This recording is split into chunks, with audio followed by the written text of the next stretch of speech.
buenos días, muy buenas tardes o muy buenas noches. Que el Señor les esté bendiciendo. Le habla su hermano en Cristo, Carlos Delgado. Y continuamos una vez más con el estudio de las parábolas de Jesús. En esta ocasión vamos a estar echándole un vistazo a la parábola del buen samaritano que encontramos en el Evangelio de Lucas en el capítulo 10 versículos 25 al 37. Y dice así: y he aquí un intérprete de la ley se levantó y dijo para probarle: Maestro, ¿haciendo qué cosa heredaré la vida eterna? Él le dijo: ¿qué está escrito en la ley? ¿Cómo lees?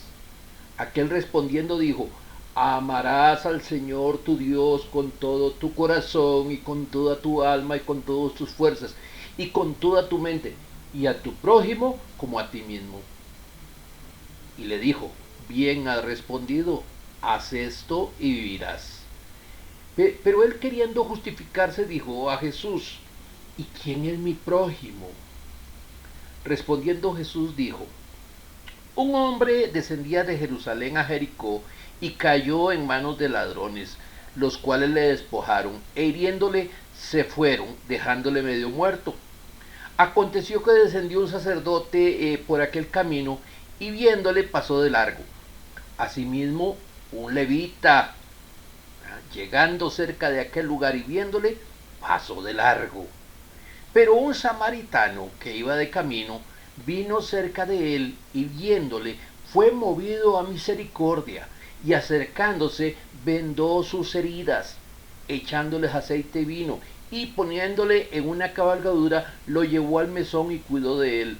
Otro día al partir sacó 2 denarios y le dio al mesonero y le dijo: cuídamele y todo lo que gastes de más yo te lo pagaré cuando regrese. ¿Quién pues de estos tres te parece que fue el prójimo del que cayó en manos de los ladrones? Él le dijo: el que usó misericordia con él. Entonces Jesús le dijo: ve y haz tú lo mismo. He aquí un intérprete de la ley. Ay, este era un experto en la ley de Moisés, probablemente un escriba o un rabino, lo que hoy llamaríamos un abogado. Eran personas muy orgullosas que no querían humillarse para confesar sus pecados y ser sumergidos en el agua por Juan. Ellos desecharon los designios de Dios respecto de sí mismos, no siendo sumergidos por Juan, como dice Lucas capítulo 7 versículo 30. Eran expertos en la ley de Moisés y también en las tradiciones de los ancianos, como dice Mateo 15:2. Este hombre se levantó y dijo para probarle. Aquí se usa el verbo griego pereirazo, que literalmente quiere decir tentarle, como podemos ver en Mateo 22, 35 al 40. Muchas veces al discutir el tema de las tentaciones de Jesús, unos concluyen, ya que la tentación es algo atractivo y deseable. Si Jesús fue tentado, esto indica que Cristo quería pecar, lo cual es completamente falso. Hebreos capítulo 1 versículo 9 nos dice que Cristo aborreció la maldad, por lo que él no fue tentado por el mal, dice Santiago capítulo 1 versículo 13, de manera en que lo somos nosotros, siendo atraídos, seducidos por el mal, como dice Santiago 1:14. El verbo tentar que se usa aquí es el de tentaciones a pecar, como en Gálatas 6:1, en Santiago 1:13 y 14. Pero también se usa en un mal sentido de intentos de atrapar a Cristo en sus palabras, como en Mateo 16:1, en Mateo 19:34, en Mateo 22:18 y Mateo 22:35. Lo que trataba de hacer este maestro del Pentateuco era perturbar a Jesús, trataba de ponerlo en ridículo ante el pueblo. Maestro, ¿haciendo qué cosa heredará la vida eterna? La pregunta es válida y muy interesante, pero ¿realmente quería saber la respuesta correcta? Todos deberíamos hacernos esa pregunta. Ya que Jesús sabía con quién estaba tratando, dejó que el intérprete de la ley contestara su propia pregunta. Él le dijo, ¿qué está escrito en la ley? ¿Cómo lees? A Jesús no le interesaba la opinión personal del maestro, sino que pregunta, ¿cómo lees en la ley? Su interlocutor era un maestro de la ley, así que debería conocerla profundamente. Debemos seguir el ejemplo de Jesús, dejando que el que haga la pregunta busque la respuesta en las escrituras. Muchas veces nos interrogan maliciosamente para ver cómo atraparnos en algo y hacer burla de nuestra fe. Pero cuando solo dejamos que la Biblia sea la que responda, los que quedan avergonzados son los burlistas. Recordemos que cualquiera que quiere saber la verdad puede encontrar en las escrituras la respuesta de esta pregunta. ¿Haciendo qué cosa heredaré la vida eterna? Además, todo hombre es responsable delante de Dios de leer la respuesta él mismo y que las escrituras dan la misma respuesta a todos los hombres. Aquel respondiendo dijo, amarás al Señor tu Dios con todo tu corazón y con toda tu alma y con todas tus fuerzas y con toda tu mente y a tu prójimo como a ti mismo. En otra ocasión un escriba le preguntó, ¿cuál es el primer mandamiento de todos? Allá en Marcos capítulo 12 versículos 28 al 34. Aunque el escriba no lo hizo para atraparle. La respuesta de Jesús se basa en estos mismos textos, Deuteronomio capítulo 6 versículo 5 y Levítico capítulo 19 versículo 18. El escriba le contestó, bien maestro, verdad has dicho. Y Jesús, viendo que había respondido sabiamente, le dijo, no estás lejos del reino de Dios. Mateo 22:40 dice que Jesús agrega las siguientes palabras muy significativas. De estos dos mandamientos depende toda la ley de los profetas. Como dice Francisco La Cueva en su Nuevo Testamento griego español, estos dos son como el soporte de todos los demás mandamientos. Son la base de todos los demás mandamientos. En Deuteronomio capítulo 6 versículo 5 sobresalen las palabras de todo, de toda, con todas.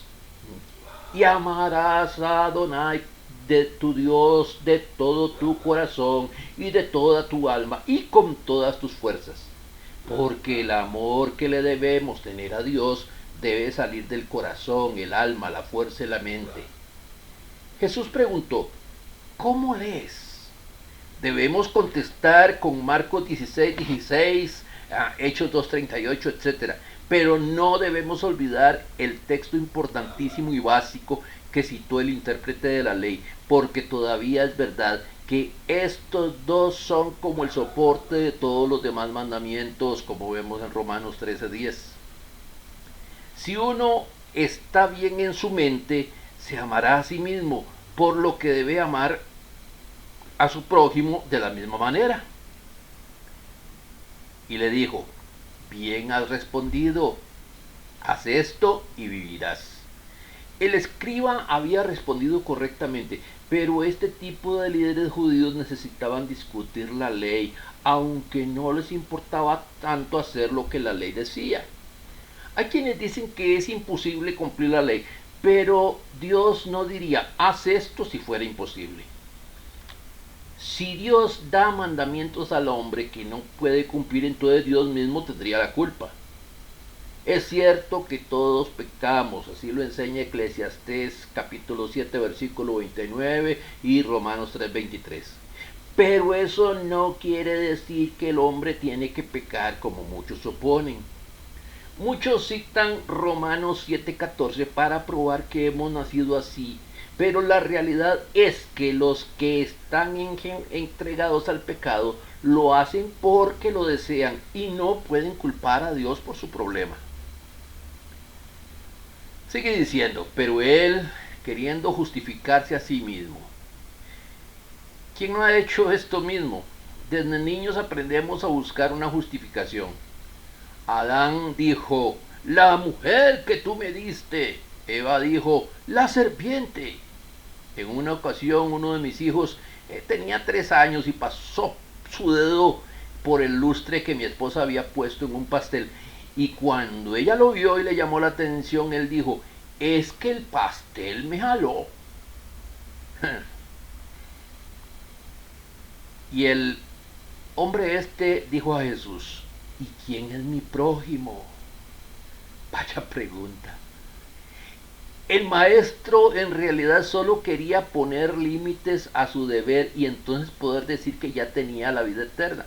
Él quería que Jesús dijera a quién debía amar y a quién no. Pensaba que podía justificarse si Jesús decía que su definición de prójimo era correcta, porque para los judíos los únicos prójimos eran otros judíos. Para los fariseos su prójimo eran otros fariseos. Y para nosotros, ¿quién será nuestro prójimo? Respondiendo Jesús dijo, un hombre descendía de Jerusalén a Jericó y cayó en manos de ladrones, los cuales le despojaron e hiriéndole se fueron, dejándole medio muerto.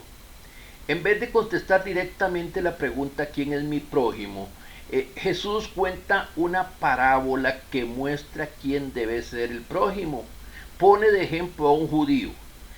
De otra manera lo hubiera especificado. ¿Ah? Que este judío bajaba de Jerusalén a unos 900 metros de altitud sobre el mar, está Jerusalén, y baja a Jericó, que está a más de 300 metros, bajo, pues lógicamente, del nivel del Mediterráneo. Puesto que la distancia entre Jerusalén y Jericó hacia el este es de más o menos unos 27 kilómetros, obvio que el descenso es bastante empinado. Además, este camino es por un terreno montañoso, así que es escabroso y rocoso. Y durante los días de Cristo en el mundo, y en realidad hasta hace poco, era muy peligroso para viajar, ya que hay muchas cuevas y hondonadas donde los ladrones podían ocultarse y otros criminales también. Este camino era designado como el Camino Rojo de Sangre, así que ya podemos saber lo que era. Dice, aconteció que descendió un sacerdote por aquel camino y viéndole, pasó de largo.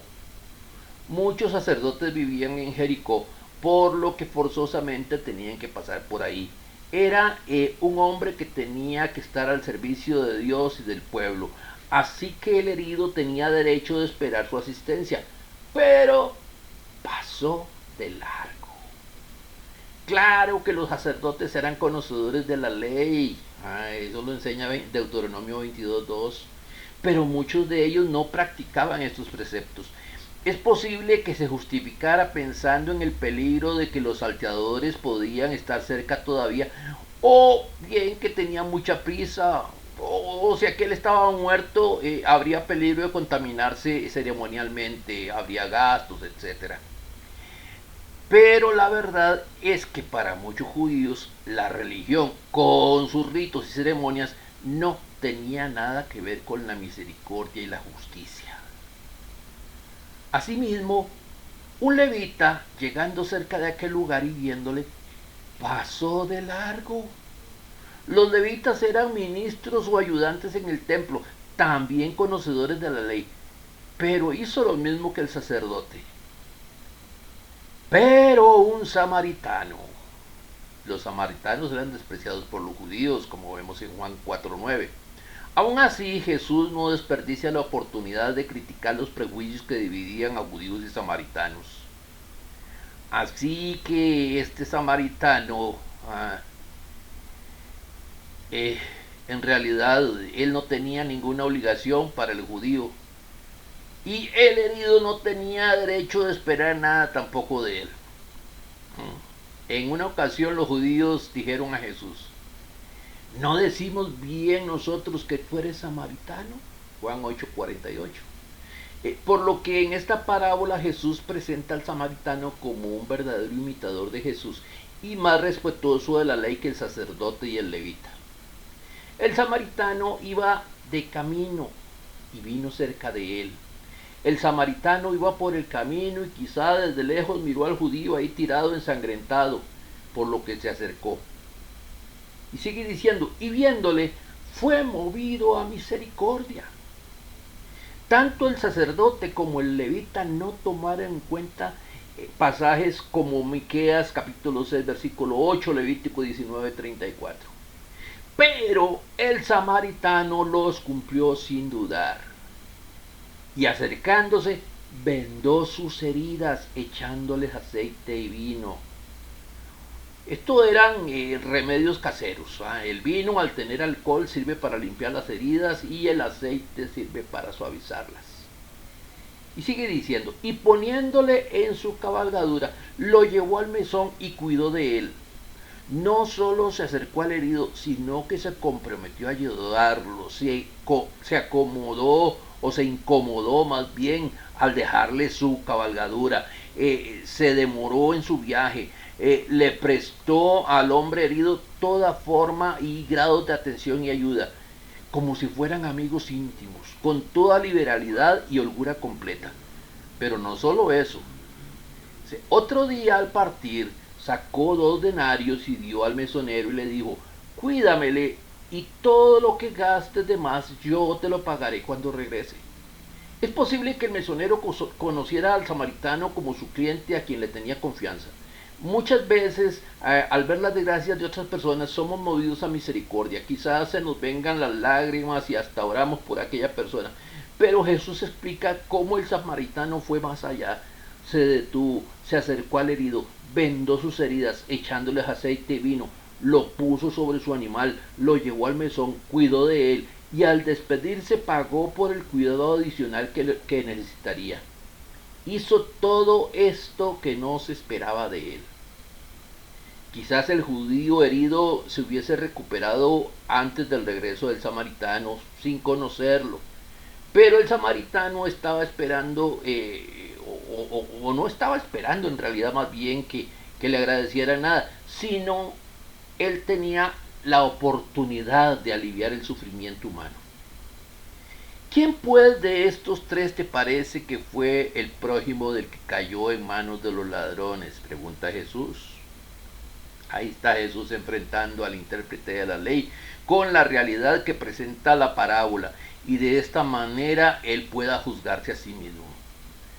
Él dijo, el que usó de misericordia. Posiblemente el rabino ni siquiera quería pronunciar la palabra samaritano, sino que dice el que usó. Algunos samaritanos no se habían comportado bien con Jesús, como podemos ver en Lucas 9, 52 y 53, pero él no tenía prejuicios como los demás judíos. A pesar que el intérprete de la ley no podía decir el samaritano, debía contestar correctamente la pregunta, y de esta manera fue obligado a reconocer que el samaritano, tan odiado por los judíos, había mostrado la bondad que la ley exigía, mientras que un sacerdote y un levita le habían negado misericordia a uno de los suyos. Entonces Jesús le dijo, ve y haz lo mismo. No solo debemos estudiar las escrituras, más bien debemos ponerlas en práctica. Este mandamiento es para nosotros. Exige vencer todo prejuicio, abnegación de parte nuestra, servicio personal y aún hasta sacrificio, como leemos en Primera de Juan capítulo 3 versículo 18. No hay que pensar que esta parábola enseña que los inconversos, que son muy humanitarios, son superiores a los religiosos que no practican la caridad. Esa no es la idea. Jesús no está enseñando que con solo hacer buenas obras se hereda la vida eterna. La respuesta de esto fue dada antes, cuando el intérprete de la ley contestó diciendo, amarás al Señor tu Dios con todo tu corazón y con toda tu alma y con todas tus fuerzas y con toda tu mente, y a tu prójimo como a ti mismo. Quien ama a Dios con todo su corazón y guarda sus mandamientos, está obligado a amar al prójimo. Los únicos salvos son los que hacen la voluntad de Dios, como enseña Mateo capítulo 7 versículo 21. Por supuesto, Los que dicen ser cristianos, pero no son como el buen samaritano, sino que actúan como el sacerdote y el levita, no son salvos, así como el que cree que por hacer buenas obras es salvo. En esta parábola hay tres filosofías de vida que vemos hoy en todo el mundo. Están los bandidos. ¿Ah? Lo que es tuyo es mío y con la fuerza te lo voy a quitar. Esa es la regla de hierro. Están el sacerdote y el levita. Lo que es mío porque yo lo gané. Esa es la regla del capital. Y están los buenos samaritanos. Lo que es mío es tuyo y con toda bondad te lo doy. Esa es la regla de oro. ¿Cuál de estas tres reglas practicamos nosotros? Esa es la pregunta de hoy. ¿Cuál de estas reglas practicamos nosotros? Mi querido amigo, mi querido hermano, recuerde que todos los domingos a partir de las 9 de la mañana estamos reunidos en el edificio de la Iglesia de Cristo en Heredia, que se ubica diagonal al Liceo Manuel Benavides, ahí cerquita del hospital, donde pasa la avenida 16 y termina la calle 16. Ahí en la pura esquina estamos nosotros reunidos todos los domingos a las 9 de la mañana para adorar a nuestro Dios. Así que si usted puede venir y reunirse con nosotros, venga y glorifiquemos el nombre de Dios y compartamos un rato de la palabra del Señor y hasta nos vamos a tomar un cafecito. Así que venga, le estamos esperando. Que el Señor nos siga bendiciendo cada día.